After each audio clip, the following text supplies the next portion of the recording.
What's going on, y'all? Welcome back to another episode of the Singlish Podcast. It is your girl Kelsey here, and I have Zoe here for the part two, as we promised from last week's conversation. Um, I'm hearing a lot of good reviews about part one, so we're just gonna jump right into the conversation for today. We did cover a lot of groundwork last week about this. So if you guys have not had a chance to listen to part one, definitely make sure that you catch it. Zoe dropped a lot of gems, a lot of free game in part one, and I'm pretty sure you'll get some more free game in this part two episode.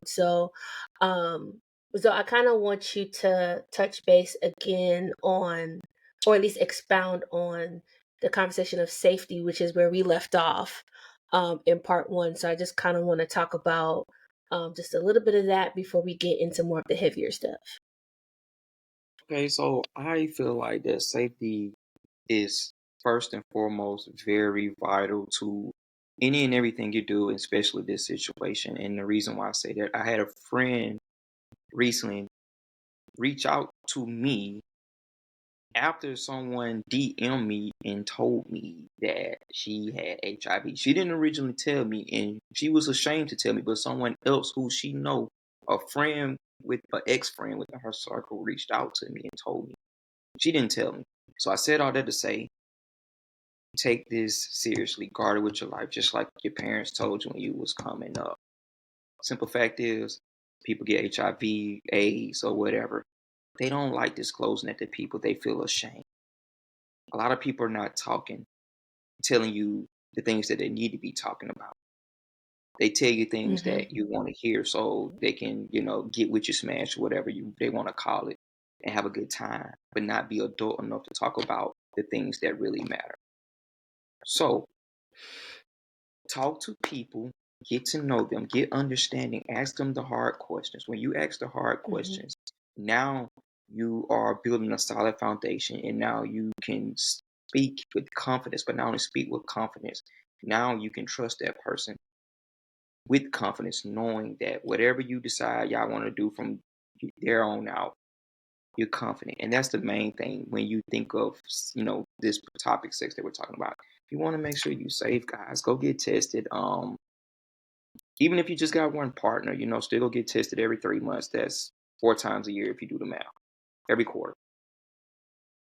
Or, if you're not doing it with anybody, if you haven't got tested previously within some time, you need to go get tested too. Because some people stop having sex and they won't go get tested because they feel like, well, oh, the last person was cool. I ain't got nothing. They ain't got nothing. So I don't have to go get tested. But if you haven't went and got tested on your annual time frame, you need to go get tested.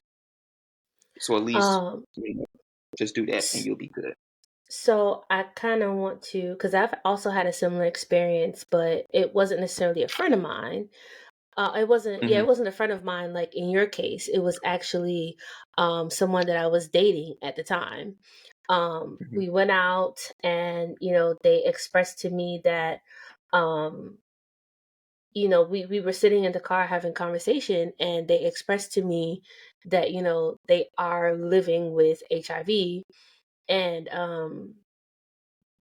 that was obviously left up to me to determine how I was going to, move forward with not Mm-hmm. only the relationship, but also the friendship. But, Right. I say all of that to say it's very important, like you said, to have those hard conversations and to, just address it, because when you're talking about somebody's health, especially in a conversation such as HIV, some of that stuff particularly is incurable, right? But you also have the other smaller ones, like your regular STDs and STIs. Even though um those are curable, that's still a conversation that you need to have, especially if you are sexually active. You just need to make sure that you are adults. Most importantly, and just have those conversations. And, I definitely want to echo your sentiment as far as, making sure that you're getting tested. Like for me, I know me and the GYN are best friends. The minute that I think something is wrong, I'm running to the doctor. Um, Not out of fear, but just because, again, if I know that I plan to be sexually active, whether it's now or later, I want to be able to say, like, like you said, have that confidence. And just that, most importantly, Know peace that of paper. mind. Know that paper. A. Yeah, like just have that peace of mind to say, all right, I know that my Yeah. test results are what they are. And, I can go into the act with a clear head and a clear conscience, most importantly.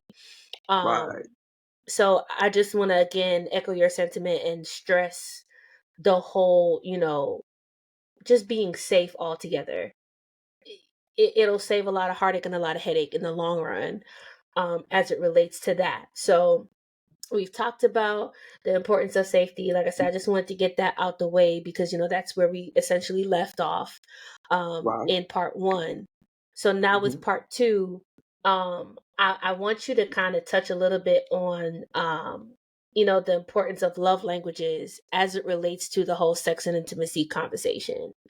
So before I say what mine are, what are your top two love languages? And we might have touched this, y'all, and forgive us if we have, but what are your top two love languages and how does that translate, or how can that translate into the whole sex and intimacy conversation? And again, I also want to, before you answer that, let me just also preface by saying this. We gave you gems in the first one, so this episode is going to be more of practical ways to do that sex and increase that sex and intimacy in your relationships or whatever your sexual status is now. So, okay, now you can answer the question.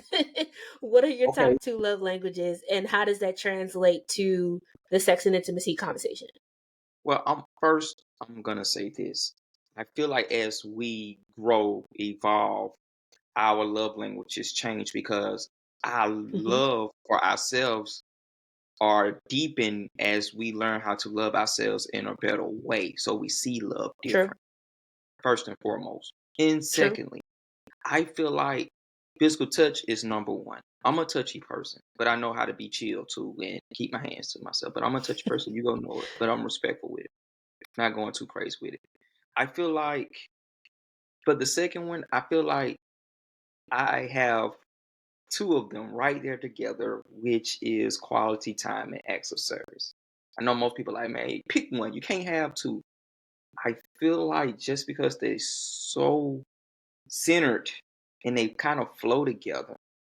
Because think about it, when someone gives you that quality time, they're serving you in some form of compassion, however they choose. So for Hmm. me, I feel like I got two twos.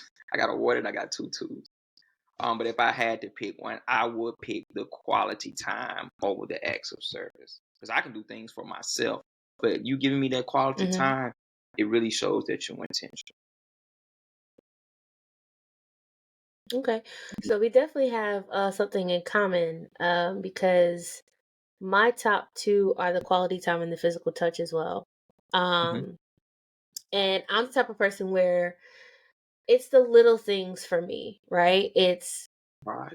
It's the, like you said, that intentionality, and I want Hmm. that to be our word for 2024 and even beyond. Like just being intentional about some of the things that we do, not only as it relates to our partners but also to us, our as an individual. I know in Yeah. part one we stressed, the individual versus the collective, right? Right. So I want us to be just super intentional just about, how we're going to move forward with things. And, for me, like I said, it's the small things. And if I see that you're being intentional as it relates to, just wanting to, however you choose to get to know me or even whoever you're dealing with in that moment, you know, Mhm. that is going to obviously play a big, big role, as it relates to, the sex and intimacy. Um, so we've kind of touched on what our love languages are individually. So I kind of want to talk about mea culpa, right? I know Yeah. we kind of had our conversations about it. Yeah. And I don't know about you though, but I got kind of mixed reviews about Mia Culpa in Yeah. general. I kind of got, it was trash, it was good, it was not good. I got really, really mixed results.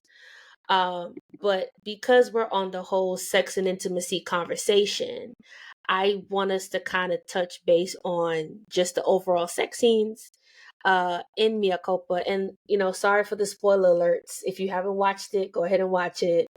And if you don't pay attention to nothing else in that movie, at least pay attention to the sexual parts as we're talking about it. Um so before I ask my questions related to Mia Couple, what were your thoughts about it, just in general? Okay, so I want to take it back to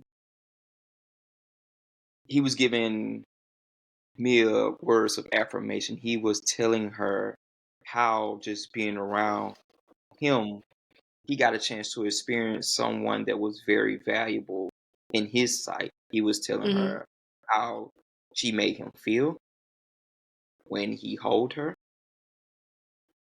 when she speaks to him, he listens. So these are like he's speaking to her love languages way before in the bedroom. He's affirming that, and this is why I'm not trying to kill the spoiler alert, but this is why she was fighting him the whole time before she like literally just gave in because he was speaking her language. He told her how she made him feel. He expressed like even the things that she did, like she's brilliant, she's intelligent. Like I said, words affirmation, how like I said, made him feel when he hugged her. And the last one that I noticed is when he grabbed her coat. When he grabbed the coat, he was letting her know that you're safe. I got you. I'm here for you. What do you need? With touching her only, no words from behind, just grabbing her coat, just for I think like 3 to 5 seconds. All that just from that one touch. But this is why it's good to know love language. You can know how to speak to those love languages to another individual, speak their love language outside of the bedroom. So when you come into the bedroom, you can take it to a higher level and you can play with it a little bit more, meaning experience the love languages in the bedroom, top tier So experience.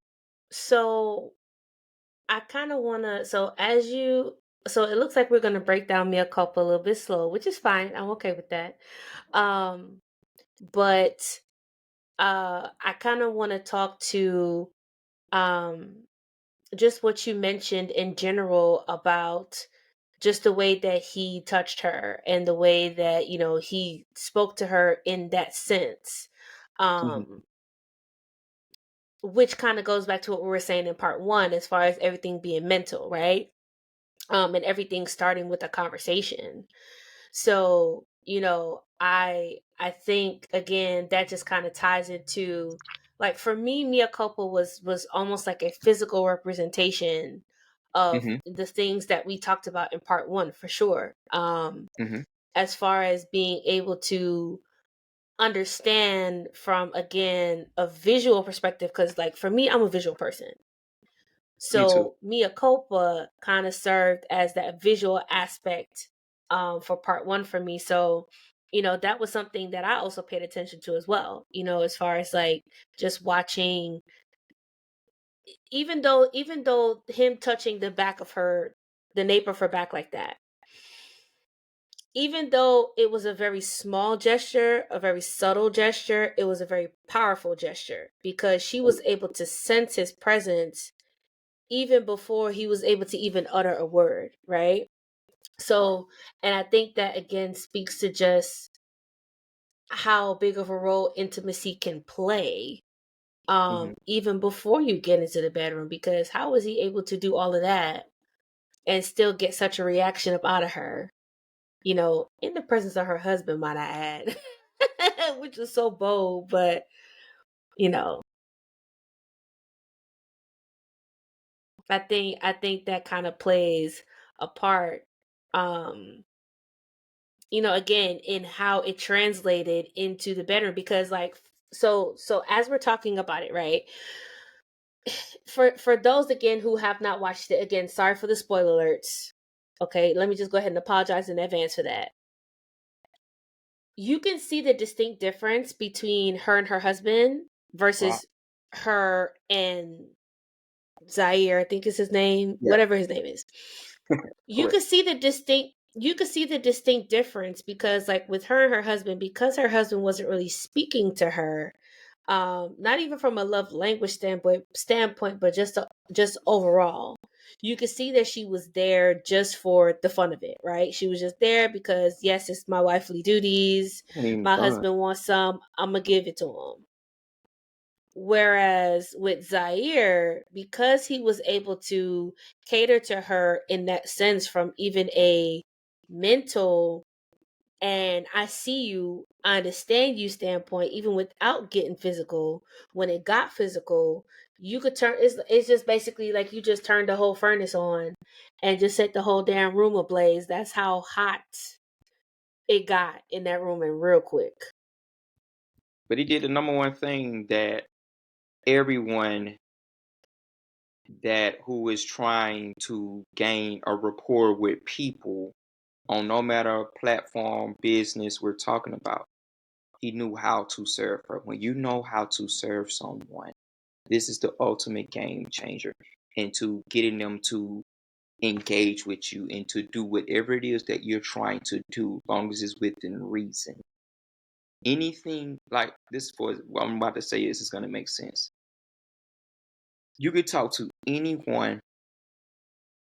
However, it's the way how you talk to them and how you Mm-hmm. treat them. When you Mm-hmm. know how to talk to someone and treat them right, you can get them to do just about anything that you want them to, long as you're doing it within reason. That's all I got to say. He served her well. So,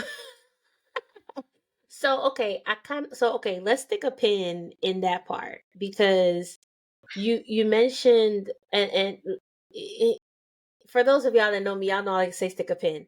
I want us to kind of touch base on the service part, because you, now let's just preface by saying this right here. I don't want y'all to think anything other than what we're saying. Yes, she was married.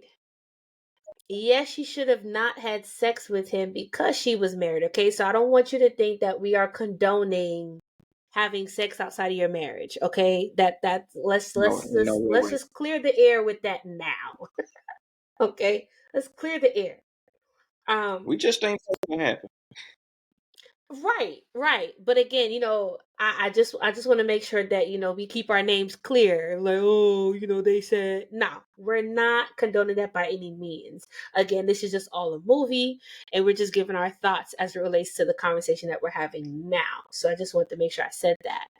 But I kind of Hmm. want you to talk about the service aspect, because I think that's something that we're missing, if we're being honest, when it comes to the whole sex and intimacy conversation. Because, at least from some of the experiences that I have had and some of the stories that I have heard, it's it's every man for themselves, right? Right? They're not focused on the other partner. They're just focused on their nut and their nut only. And there's nothing wrong with that if that's how you behave. But if you want to have, hear me out, because I see your face. Hear me out. If that's what you want to do, that's what you want to do. But if you're trying to have something of value, if you're trying to have a relationship of value with somebody, then you need to have that service component. And that's a transferable skill, whether y'all want to accept it or not. But I want you to kind of tap into the whole service, what that looks like in a sex and intimacy conversation, and what are some, again, like I said, we were doing some practical things. So what are some practical ways to incorporate service inside and outside of the bedroom? Okay, so I would say first and foremost, you start out with yourself. You have to know how to serve yourself first by loving yourself, doing whatever it takes to be the best version of yourself, working on your mental health, going to the gym, getting wisdom knowledge, reading books. People don't want to hang around people that's not at least on a level or higher than them. So it starts way before the bedroom. So when you come to the bedroom, now you know how to lead effectively across the board with the love languages, with the wisdom and knowledge from experience that you have had, and even in that present moment.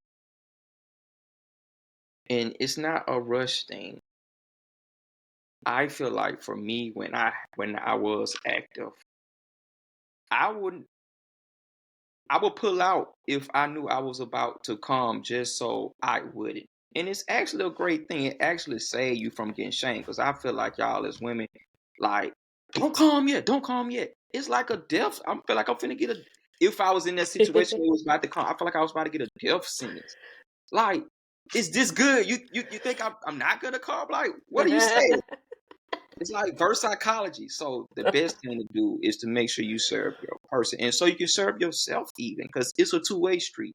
And Mhm. from a male perspective, I know it's good. Like this point, man, I just want to get it. Like I'm here, but we also have pre-ejaculation, and that's just not saying you finna tap out, you're done.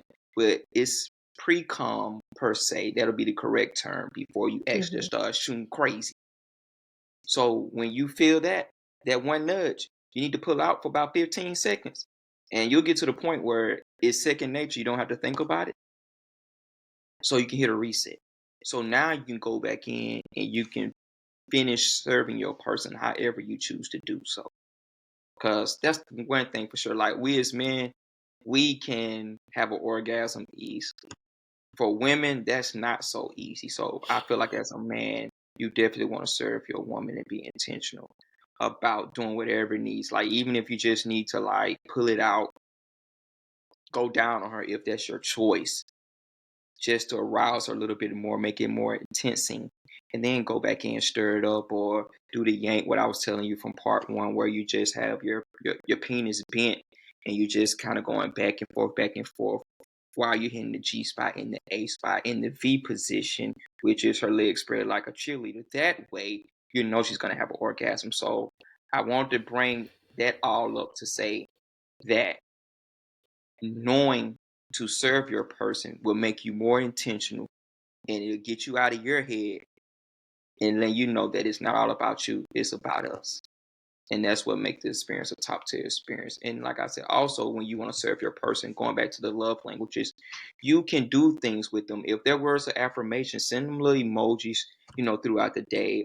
Even if you want to spice things up in the bedroom, send your little three emojis to let her know like it's popping by the door, whether that's the eggplant splash and the peach or whatever your little emoji combinations is, or you can actually write her a poem. Even if it's corny, she like you, she go tell you, yeah.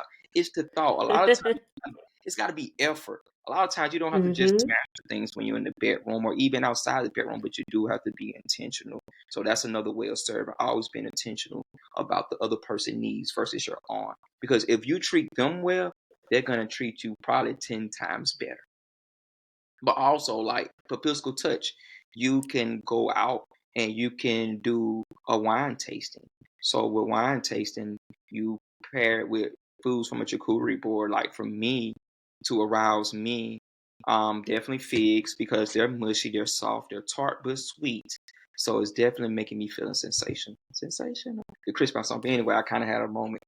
However, so that I'm eating the walnuts, I'm eating the different type of cheeses, and that's the only time I eat cheese because I'm not a dairy person. Keep in mind, men and women too, but definitely men, calm down on the dairy. I know the mac and cheese and all the other stuff is good, but this could really stop your performance in the bedroom. Stop eating the cheese so you can please your woman. Hey, hey, listen. We So, ain't having on the court. so, so I mean, you were hitting a lot of good points, especially with the diet and stuff like that. I know we touched that in part one too, but um, God is you key. know, I really want us to pay attention to just again the practical ways to add service, like you said, Mhm. even if it's something as simple as sending a text throughout the day, like I said, for me it's the little things, right? Simple stuff like that would be like, okay, you're paying attention. Mhm. And then it's going to translate better because now she's making the mental notes, Mhm. that again, that's that intentionality. Okay, then that is something that, all right, if I do this, he's going to notice. If I have this, he's going to notice. Or, True. again, with the whole service conversation, that is what I like to call a transferable skill. Um, because again, like we've said before, it's something that happens outside of the bedroom first that will then translate into the bedroom. Or even if it's like, okay, she's come home from a long day from work and vice versa, like the man too.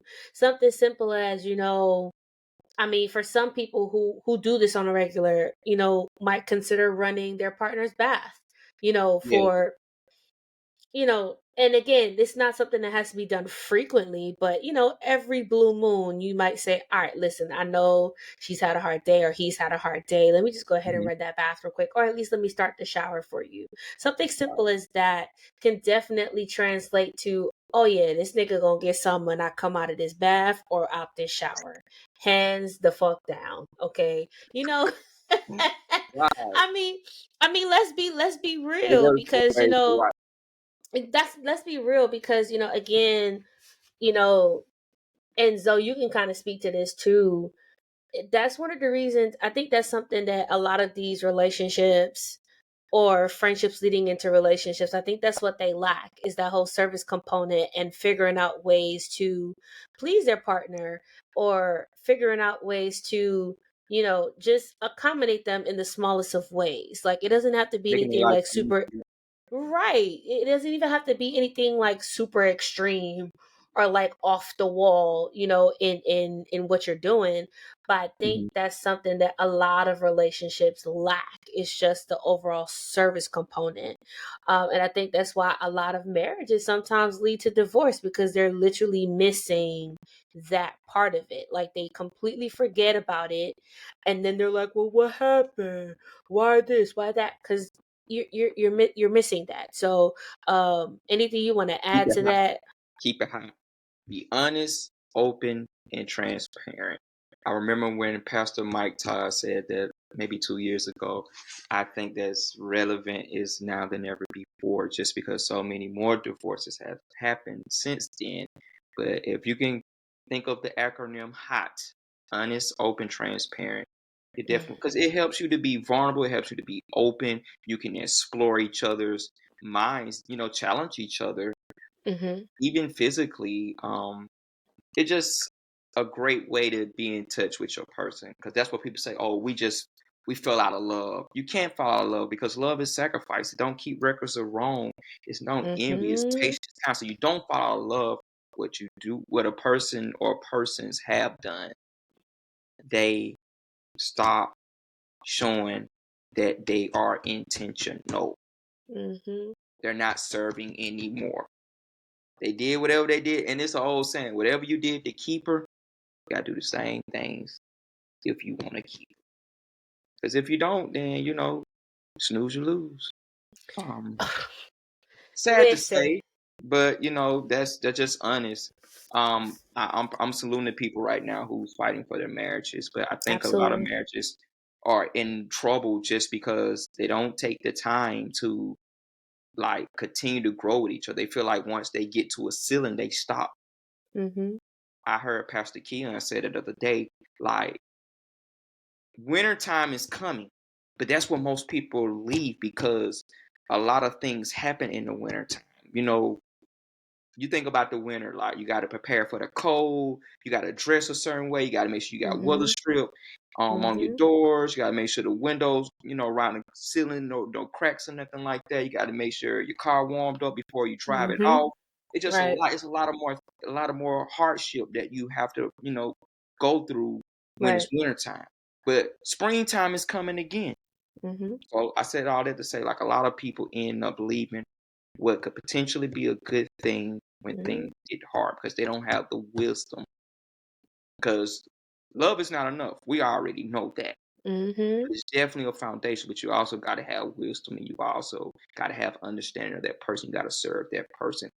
You got to treat that person like you treated them on day one. I know a lot of people like, I feel like I do that. For the ones who's doing that, tops out. For the ones who feel like they slacking, step it up. Like, get back in the game. Show your person that I'm still in love with you. I'm still infatuated with you as day one, even though we on day 1,000. Just to throw a random number out there. But what Zoe just said, for those of y'all who ain't really paying attention, that man just quoted the word, okay? So what he's saying is not out his ass for real, okay? That's in the word all day, every day, okay? If you if you got questions, go look it up for yourself. But yes, what he said was all word for sure. Um, but yeah, I mean, I'm really happy that you pointed that out, Mhm. because like you said, people start real, they go hard in the beginning, they pull out all the stops in the beginning because they want to do they want to do enough to get the person, but then once they've gotten the person, they get lazy and they get complacent. Let's be honest, they get very lazy and complacent, Yeah, and then all the stops that they pull out in the beginning, then they're looking at the girl like, why you mad? Why you feeling some type of way? Why you this? Why you that? Because you're not doing what you did in the beginning to get her. So I'm really glad, that you pointed out, whatever you're doing in the beginning to get the person, make sure that you keep that same energy to keep the person. And more. I always say that, keep the same energy. And this is not even a matter of just sex and intimacy. This is just in general. Again, we're talking about a lot of transferable skills. We're talking Mhm. about a lot of things that, you can do inside and outside of the bedroom, even in everyday life. Like, keep that same energy. Keep the same energy for real. So, there's a couple of things that I want us to kind of just take away from this conversation. And Zoe, please feel free to jump in, with any of the extra takeaways. But the first big thing is, of course, if you are going to be sexually active, go ahead and get yourself checked out. Go ahead and make it a consistent basis. That's going to be top tier number one on the Correct. list. Get yourself checked out, get yourself tested. Um, this is not something that I mean, it would be nice if you had insurance, but they have clinics and they have places that will give you what it is that you need to make sure that you are in the most optimal of health when it comes to, that sexual conversation, as far as making sure that your John parts and, all your special lady friends are taken care of. So, first and foremost, I do want to definitely stress, make sure that you are getting tested and tested regularly if you are sexually active. And if you're not on the sexually active side, maybe if it's every 3 months or every 6 months or every 9, whatever your preference is, as long as you have results on black and white ink to show that you are of the clean status, please definitely make sure that you are doing that on a consistent basis.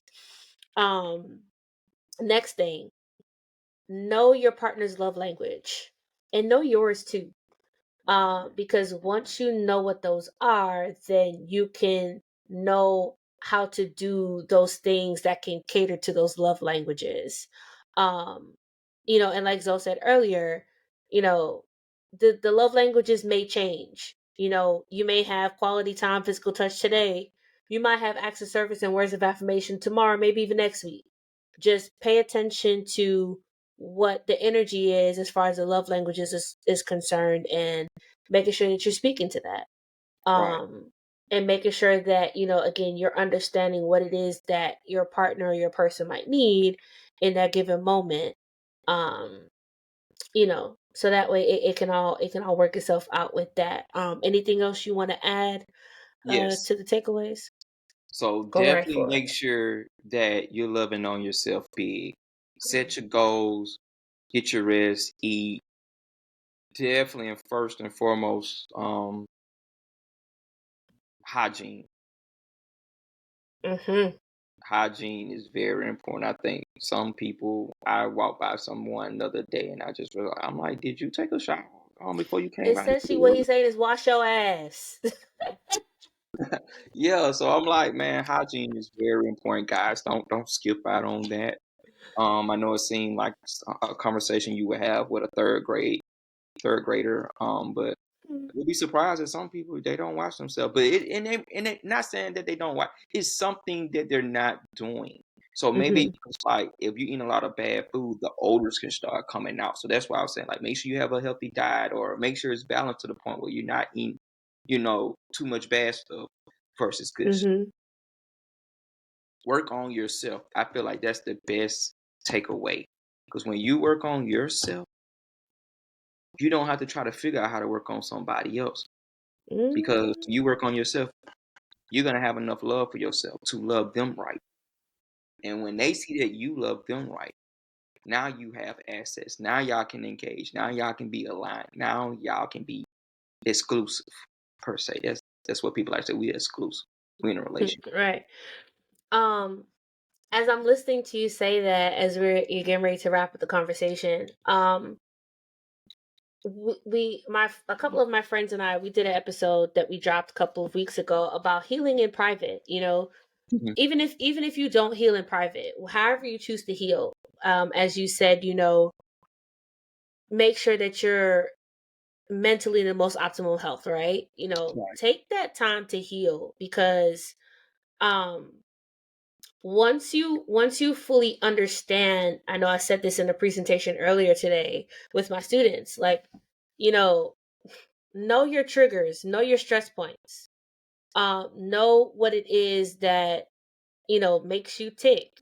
I think we've also mentioned this in part one Yeah, too. they have to you know what know makes it. yeah, like, Here's the real. know what makes you tick, and know that if you don't like something, it's okay to communicate that. And again, I mean, I say all that to say, again, take the time to learn yourself, take the time to heal, because if you're not properly healed, and whatever that looks like for you, right, in whatever capacity that healing looks like, that's your journey, that's what you go through.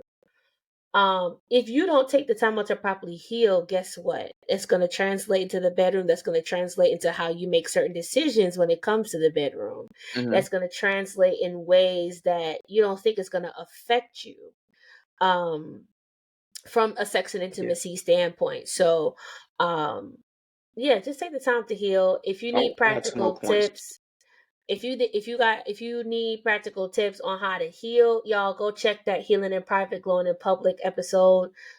We definitely had some good conversation as far as ways that you can heal, and even ways that what strategies we use to kind of help heal ourselves. So go ahead with those last 2 points. So, um, last 2 points. Ask yourself before you let them come over.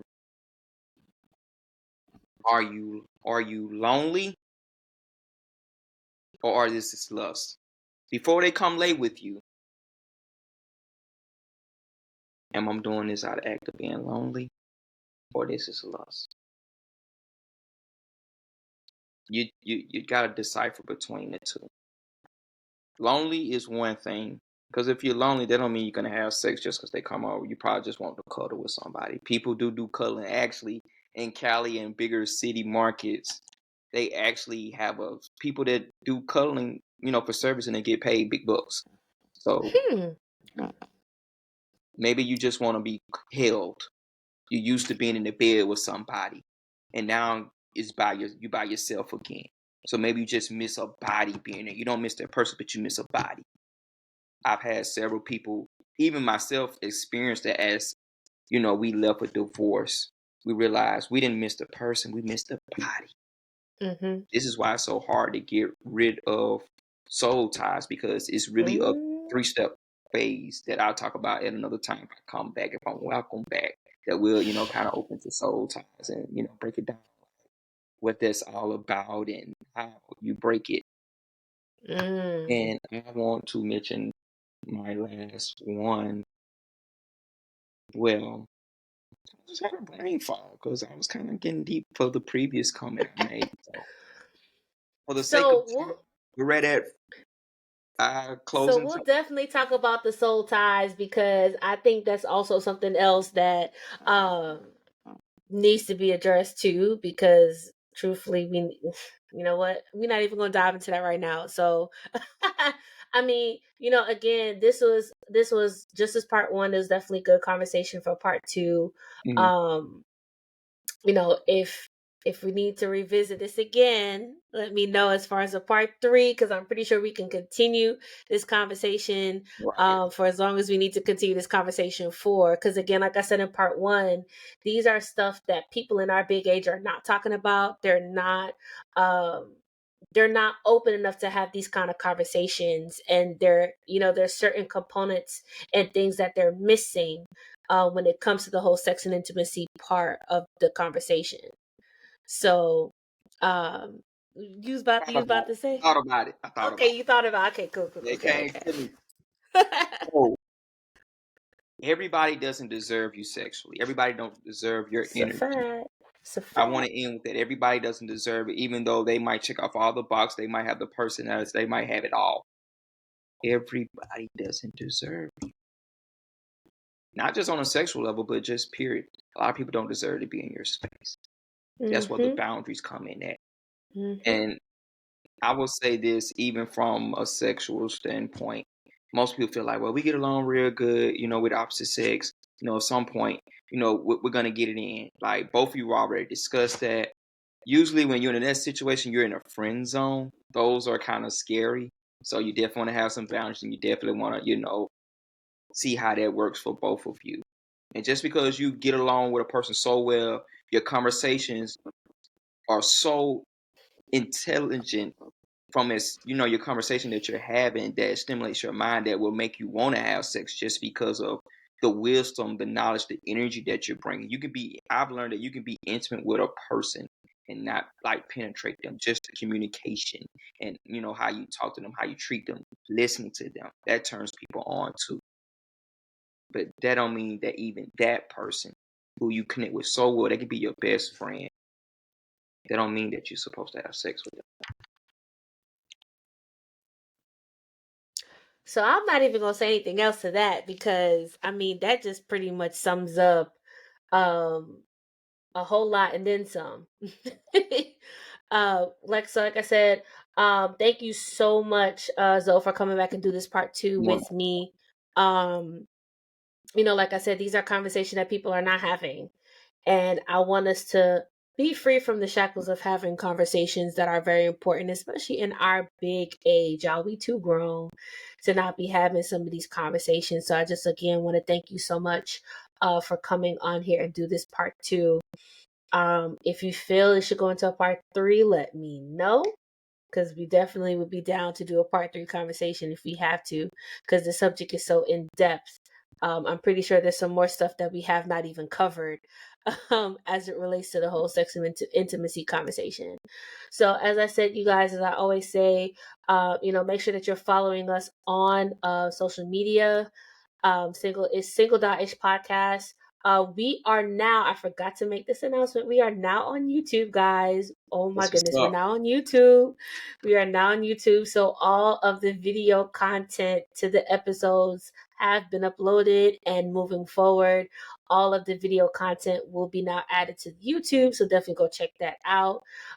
Make sure that you share the Instagrams, pages. Make sure that you share the podcast on all platforms. We are on Spotify and Apple, and like I said, now YouTube. So Again, if you have any questions related to any of the content or something that you think that we should talk about on this podcast, please feel free to share that information. So as I say, guys, always be Singlish and own it, and go be great.